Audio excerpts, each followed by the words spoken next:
sa usa sa mga simbahan sa Germany. Nakakita siya dito sa simbahan o statue sa usa ka karniro. Nainggan niyo siya kay sukat-sukat kato kung siya nakakita o karniro nga gihimo ang larawan. Ato na may caretaker dito nga naglimpyo, nangutana siya, "Ma'am, ano naman may karniro nga gihimo ang larawan o gihimo istatwa?" Ingon ang caretaker, "Sir, naamagod ni history nga nung nahimo ni siya. Kay sa panahon nga na tukod ning simbahan adunay usa ka carpenter dinhi nga nahulog gikan sa taas sa pinakahapog aning maong building sa simbahan, nahulog siya. Onya, sa iyahang pagkahulog sa pinakataas nga building, ang kauban niyang mga trabahante labihan kayong kuyawa. O dali-dali silang nanganaog dito sa silong o ilang gitanaw ang ilang kauban kung buhi pa ba. Dako ang ilang kahibulong tungod kay pag-adto nila dito ang ilang kauban nga natagap gikan sa taas, dakong buhi. O nangutana sila, "Anong nabuhi pa ka? Giunsa nimo pag-survive?" Unya miingon tong natagap, "Sa diha nga nahulog ko, atol pod nga miglabay ang mga panon sa mga karniro. O usa sa mga karniro nga ilabay dito ko na hulog sa iyahang likod. Tuod, ang karniro nga iyang nahulugan namatay. Apan, naluwas ang tao nga nahulog." Aron sa pagpahinumdom, ingon ang caretaker sa kining milagro nga nahitabo, naghuna-huna ang kadagkuanan sa simbahan nga maghimo silang larawan sa karniro para mahinumduman nila ang milagro nga nahitabo. Ang akong mensahe karong kabutagon is about Jesus our Savior. Juan 1:29. Pagkasunod adlaw, nakita ni Juan si Jesus nga nagpadulong kaniya. Miingon dayon si Juan sa mga tao, "Aliya na ang karniro sa Dios nga ihalad aron magwagtang sa sala sa mga tao dinhi sa kalibutan." Mao kana ang patukuranan sa ato ang mensahe karon. Sa unang panahon, samtang ang mga Israelitas dito sila nanimuyo sa Ehipto tungod kay katong higayuna, gidala sila ni Joseph. Si Joseph, usa sa mga anak ni Jacob nga nahimong usa ka gobernador sa Ehipto niadtong panahon. So siya ang pinaka murag dako pud siya ranggo dito sa Egypt. Onya, ang iyang tanan mga igsoon, lakip na ang iyang amahan, iyahang gibakwit gikan dito sa Kanaan, nga asa sila ng nimuyo, padulong sila dito sa maong lugar. O tanan niyang kaliwatan dito na nanimuyo sa Egypt. Onya, nidagan ang daghang mga katuigan, nawala na si Joseph, bibaga ang kaliwat sa mga Israelihon. Unya, lain na po ang hari, ang tawag silang hari is Pero, King Pero. Lain na po ang ilang hari, o ang ilang hari na malaka. Kay ang mga Israelihon nagdaghan sa ilang nasod. Unya, naghuna-huna siya, basin kaning mga mga Israelinohon mual sa masa batok sa Egypt government. So tungod ni ana ang maong hari o ang mga kadagkuan sa gobyerno sa Egypto, naghimo sila usa ka balaod or tanang sa tawagan balaod na sa to translator nga nalimot ko. Vertic. Napatulaan term nga balakon sa ako, balakon para masabtan nato. Nga ang mga Israelinohon himuon nilang slaves. Ang mga Israelites na tuwa na muyo sa Ehipto, himuon nilang slaves. Kay ang slave magud sa una, list for chanit. Dili pareha sa ato karon nga ang atuang walay dili na slave ang tawag kay discrimination kay na word. Katabang unya protektado sa atong gobyerno. Pero ang sa una, pag mayroong nag-slave sa una, wala gyud na sila'y opportunity, wala'y tingog, wala na'y sweldo, kung pakanon manggaling, di agad katong mga lamig ng pagkaon. So, ihimo silang slave doctor ng mga istorya. Ang tanan ng mga Israelita. Karon gusto sa Ginoo nga ipalingkawas kining mga Israelites dito sa Ehipto. Nga gigamit niya si Moses o si Aaron isip mag-leader sa mga Israelites. Pero kining hari sa Ehipto nagdumili sila sa pagbuhi sa Israelinon kay nganuan. Pero ting haya-haya ang Egypt kay daghan silang mga slaves nga di sila maggasto na. Wa sila silduan. Kaysa kaugalingon nilang tao, ngay mo ng trabahante, magsildo sila. Pero katong slaves, wala na. So, di nila daghang mga negosasyon ni Moses, kauban ng Ginoo, pero ang hari dito, dili dyan. Karon nagpahimangno ang Dios, ang Moses. Ingon ang Ginoo, adunay kamatayon nga moabot sa matag balay dito sa Ehipto. Mga matay ang kamangkulangang anak na lalaki. Lakip na ang ilahang mga kahayupan. Ingon ang Ginoo, aron ang kamatayon Moses mulabay ra sa balay sa mga Israelinoon, kinahanglan butangan og dugo sa nating karnero ang pultahan sa matag balay sa mga Israelites. O way mahitabo sa ilang pamilya. Once na naay-dugo nga naa silang pultahan, maluwas sila sa kamatayon ang mga kabagulangan nila.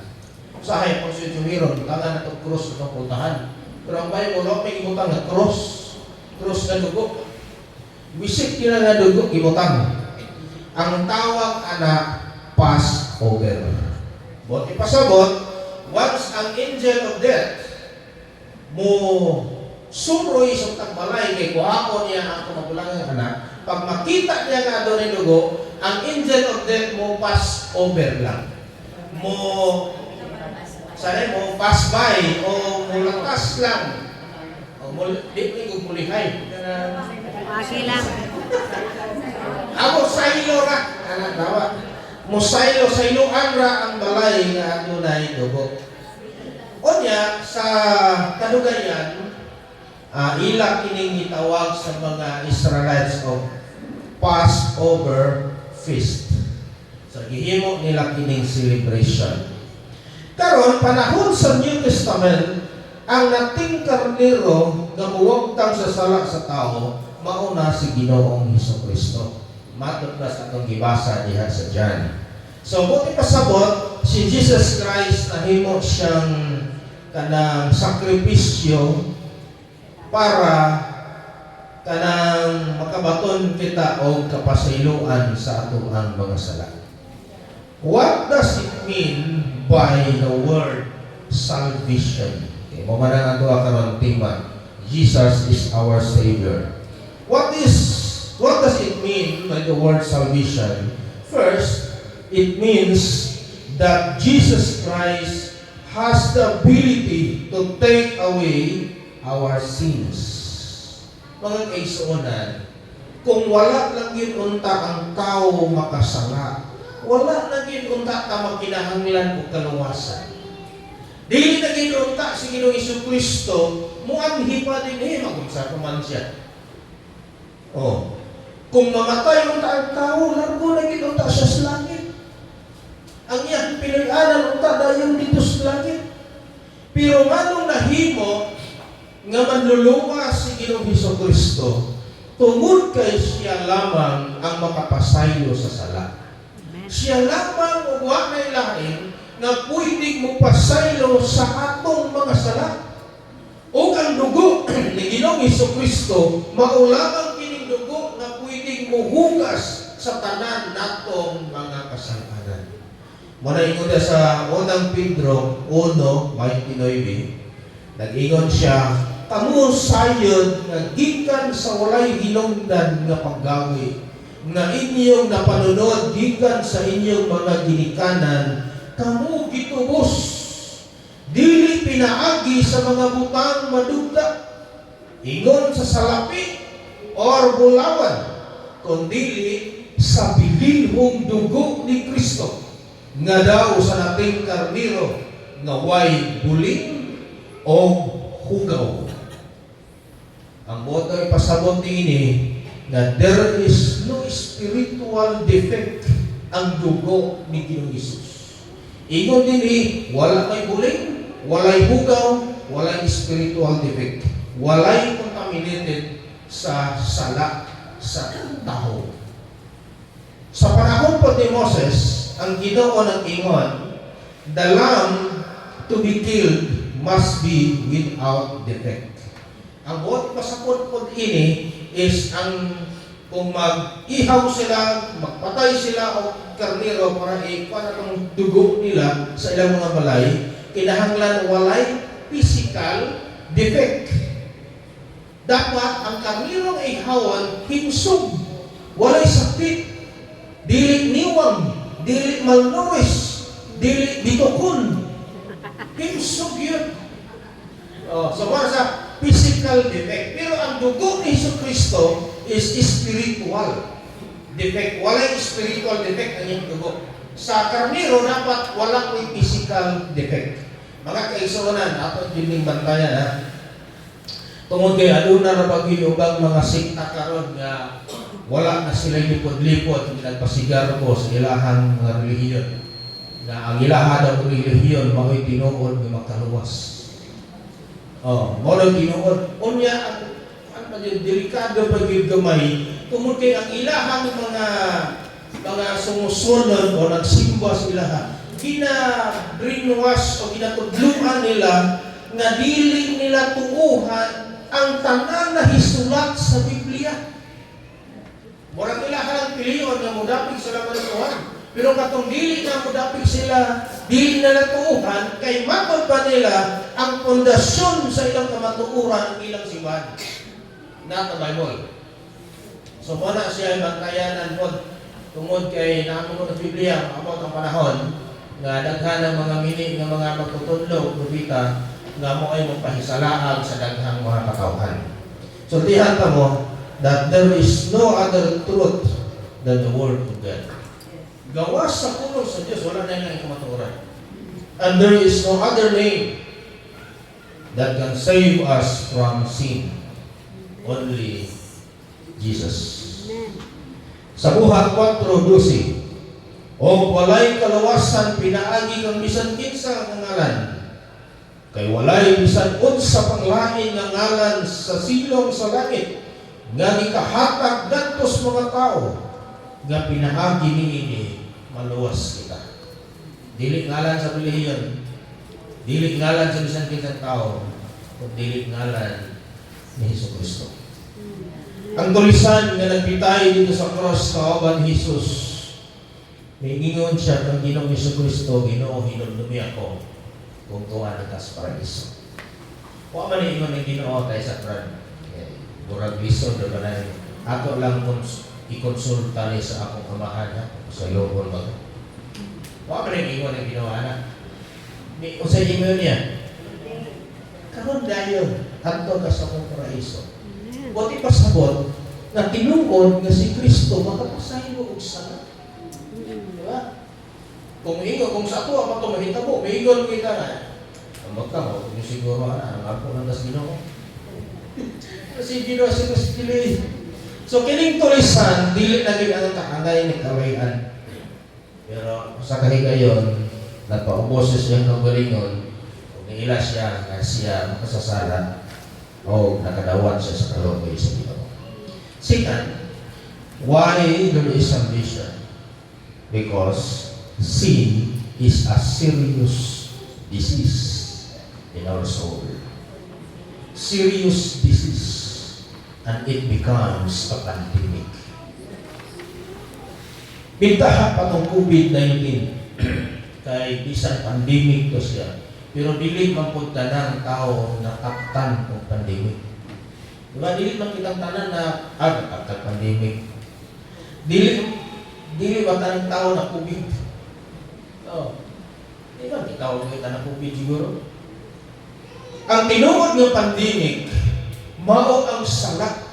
Kay walay bisan usa ka tawo maway sala. Di ba? O way usa ka bisan usa ka tawo nga dili tawgong makasasala. Mabita na ingon si Paul, sanglit na kasala ang tanan. Tanan. Og nahilayo sa presensya sa Dios. Another, sin is a disease and also a contagious disease. Not only a disease, but a contagious. Ang sala, mga igsoon, makatakot. Sulay nyo kag mag-amigo ragon pag mga bisyoso, mga sugaron, ila ka naglaw, bisyoso na po ka. Ano ba? Ay, kung naka-amigo, lima ka mag-amigo, mga bisyoso, mga tao, mga sugaron na tao, ikaw ay bilit. Niya pag abot o sa tuig, sila na yung gusto hanap. Simple mo na. Ang imong mga amigo, kung unsa sila kadautan, pila kadlaw, pareha na po mong dautan. Kaya ang sala, makatakot, contagious. Ang COVID-19 was also a contagious. Not only the COVID-19, pero daghang mga sakit nga, contagious po. Lahi-lahi lang sila ginikanan. Pero ang COVID-19 is airborne. So, mutakot siya pinaagi sa hangin.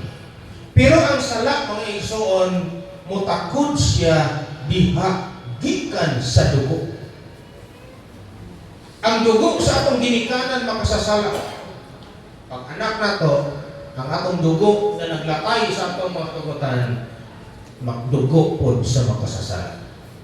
Muna nga bisan ikaw pa, ang pinakamatarong buutan na tawas di mo kalimutan. Basta kanan yung pagkamatarong isa self-righteousness at tubangan sa Diyos makasasala na gihapon. Kay ang sala niya sa dugo. Una ang bata, isang ituluan mo o pamakap. Ano kibalo siya? Kailangan sa dugo. Ngayon na ka-serious ang sala mga igsoon na naa sa tao. Huwag kayo mo anak. Huwag kayo lahing paagi, kundi ang pagdawat sa kalawasan nga gitanyag ka nato sa Panginoong Kristo. Ang tao nga doon ay sakit.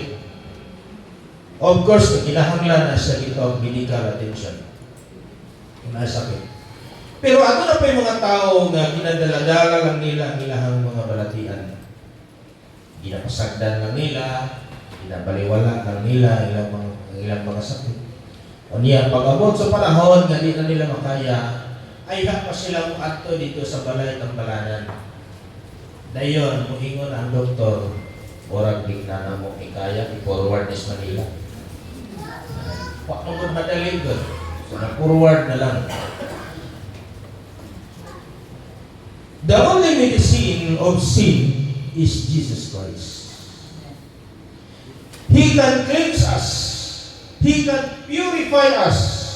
And He can forgive us of our iniquities. Ato ang mga sala. Pero subok lang una-unahon nga daghang mga tao nga ginadala-dala lang po nila ang ilang mga sala. Ang uban na enjoy pa gani sa ilang paghimo sa sala. Sabi ninyo, ang sala dili kayo pareha og epekto sa atong sakit. Daw na sila'y jutay nga similarity. Pero dili ang epekto, dili kayo sila pareha ba? No. Inani, kung magsakit ka, di ba? Ang tao nga magsakit, maghasol kayo na sa imuha kung na kayo sakit. Kanalitan, sakit ang imuhang ngipon. Hasol na kini katulog. Di kung makakaon mo kayo, di kayo kakaon, dami ng tamis. Unya, mas may pa yung sikag hilang, kaya sakit kayo. Unya, hilantan ka, wakigana mo kaon, luya kayo mong lawas, bisang dalon pa ka sa mga nindot ka natin, di ka ma-enjoy, kaya kini nga kurug-kurug, kaya hilatan. Ang epekto lang sa taong makasasala, lahi, usara ang epekto. Kung ikaw makasasala nga tao, ang epekto, anak, wala yung kay kalipay pag-alagan sa Ginoo. Wala kay kalipay yung magsimba, kay kalipay yung kanta sa kantahon sa Ginoo. Wala siya kalipay sa tanan nga buluhaton diha sa Ginoo. Nga naman, wala on manggod sa sala ang kalipay sa pag-alagan sa Ginoo. One po na niya, wala itawag kong similarity gamay sa physical na sakit o ang spiritual na ito nga sakit o atong sala. Kaya, what po niya ang itawag kalipay. Naturally, ang tao nga masakiton, wala yun na siya kalipay. Once na nagsakit ka, wala ka kalipay. Ang naas ni mo, sige na pugerting. Sige na kag-anxiety, sige na kag-una-una sa imuhang sakit, na bilang yung hilanat, sige balik-balik, kunya, buntag, hilantan, bunto, hilantan, pag-uberning, nakadinggi na gilid. So, kunya, woman, layo ka hospital, sige kayo, hospital, mamatay, nagkikuan. Ano ba, wala nyo nagkalipay, basta kita magsakit yun. Maupod ang sala ko isuon. Ang sala, kung ang tao makasasala, what on gina iya ang kalipay sa Ginoo ito 0%. Once ang tao makasasala, what yun siya kalipay diha sa Ginoo. Unya, mailhan na bagyod kung Ginoo nagigang ang kunutulasan na wala. May bawaan eh. Pero di lang nako. Amo-amo na. Gusto ko kayo. Ragwa magkamaluwas na dahil sa sulod-subahan. Makabaton ka lang o kalipay mga igsoon diya sa Ginoo kung may encounter ni mo si Jesus Christ. Amen. Mara na yung utang pagi. Pag may encounter mo si Jesus Christ, ayak pagka makabaton ng kalipay. Maupod ang usa ka masakiton nga tao. Mahimo lang siyang lagsik, mahimo lang siyang malipayon, makakita lang kanyang may tamis na mapayumon. Ayak pagka mapaingon. Murag na uli yan ibig. No. Sabi na ang bata, ang gikan ng bata kung sakit, niya, magdagadaga na siya, makaingon, ano yan yung ngayon taa. Wala na siya sakit. Ayan pa ang kalipay. Diba? So, kinahanglan matambalan o na ang atong espirituhanong balatian na mao ang sala, ay hapa nato masinati unsa ang kalipay sa pag-alaga sa Ginoo. Dapat matambalan pa. Kaya kung di yun na mawagtan ang sala, ang atong pagkamakasasala, wala yun kay appreciation sa pulong sa Ginoo. Bisa pagpadalaan ng evangelist, nindot kayong muwalit, ulong rin na siya. Di gina makaingog amen na. Nag-iingog, galangan lang. Pero kung naka-encounter na si Ginoo, bisa pa ka magwali na rin, isyalis lang. Elder or kuwan. Basta na makadungog siya. Ikaw yun na. Nga naman, naka-encounter mo sa Ginoo. Ang na-restore ang kalipay mo. Diya sa iyahang kinabuhi. The third, the sacrifices made by Christ is enough to pay for our sins. Wala na lain. Ang iyang gihimo nga sakripisyo, enough makayo. Ang ginabuhi mismo ni Ginoong Jesucristo mao'y kamayaran sa atong mga kasaypanan. Munahin ko ng Bible ba? Bisan kinsa nga anak kang Ginoong Hesus, bago na sa Ginoo. Kung ikaw na anak sa Ginoo, naka-encounter na ka sa Ginoo, musabot kang sa dili, baguhod ka sa Ginoo. Kung ang daan mo kinabuhi, mawag na, magbago na ang imong ginatulong. Muna ingon gabin siya sa iyang pulong, wala na'y makahukom sa silot niya atong anak kang Kristo Hesus. Ano, hukman pa mga kung bago na ka. Di ba? Dili na. Kung hukman magaling, dili na ino niya, impyerno langit. Hindi na. Ang paghukom na sa Ginoo, lalo na kalangit. Kaya nga naman, dili pa na sa kalimutan, di ba ko mas Ginoo. So, muna tama ng ingo sa Bible. Wala tayong makahukom sa silot niya itong anak ng Ginoong Kristo. Ano na yung isang katulay ba na nagdugtong sa harapan sa suba?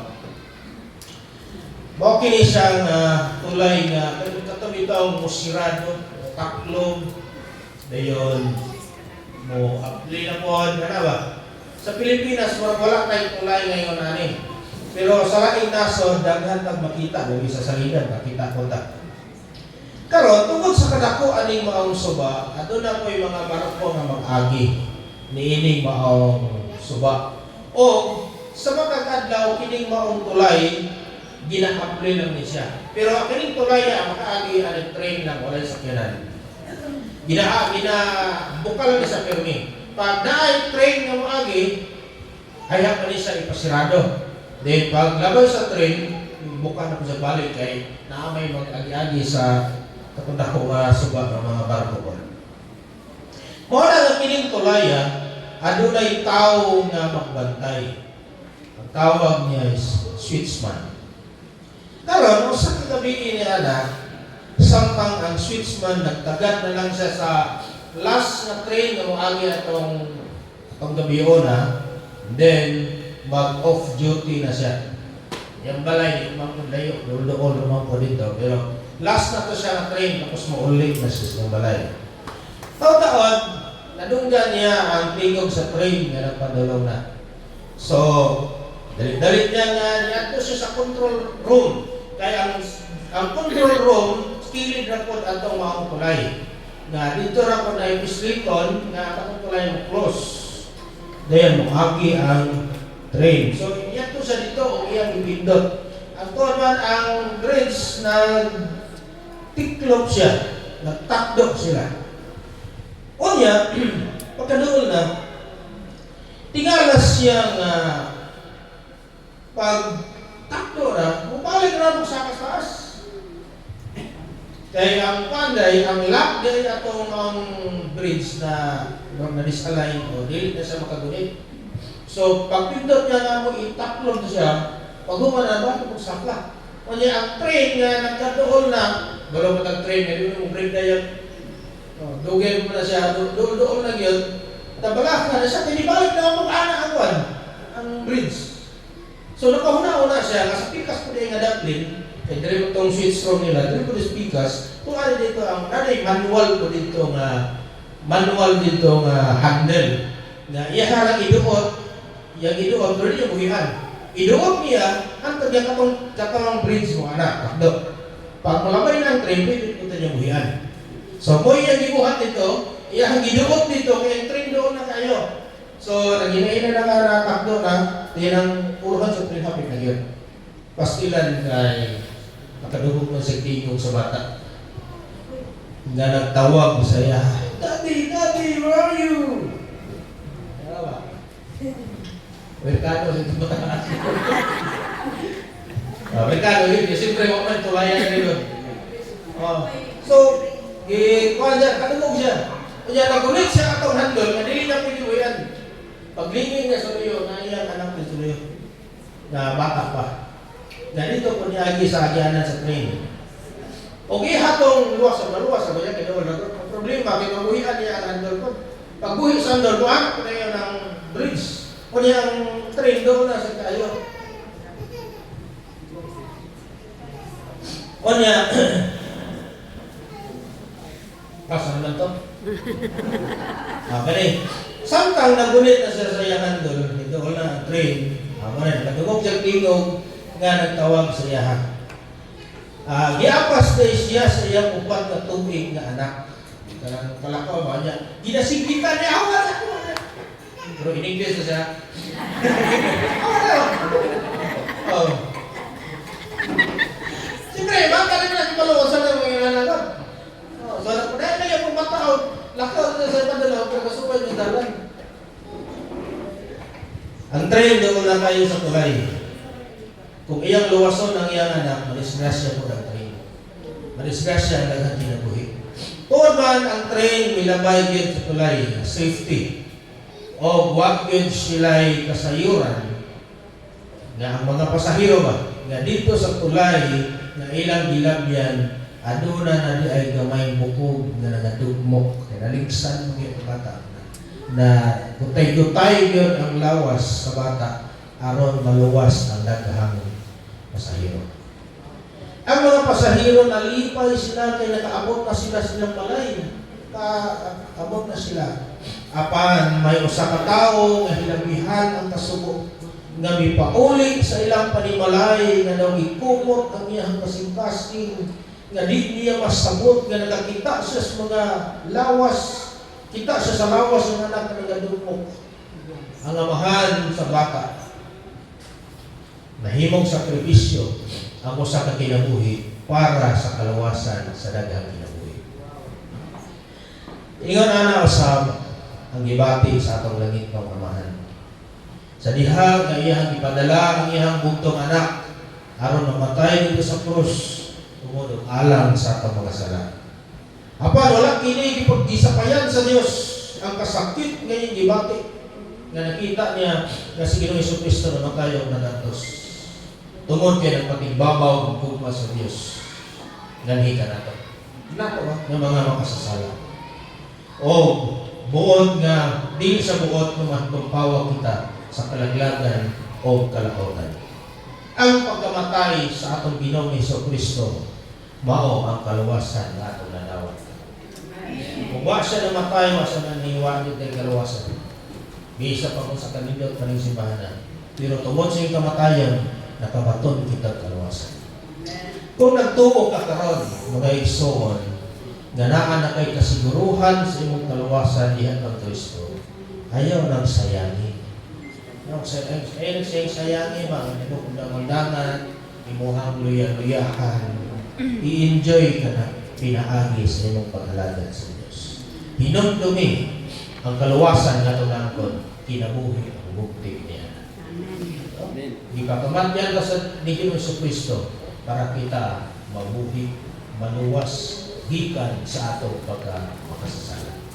Ginoo, salamat Lord sa imong mensahe. Ginoo, ikaw ang among manluluwas. Salamat Ginoo sa kaluwasan nga among naangkon o salamat Ginoo Dios sa imong naghingapin nga gugma.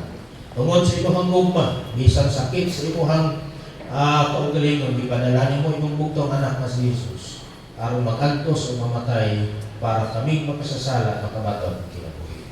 Salamat Ginoo sa imong bugtong anak nga gisakripisyo nimo para sa among kinabuhi.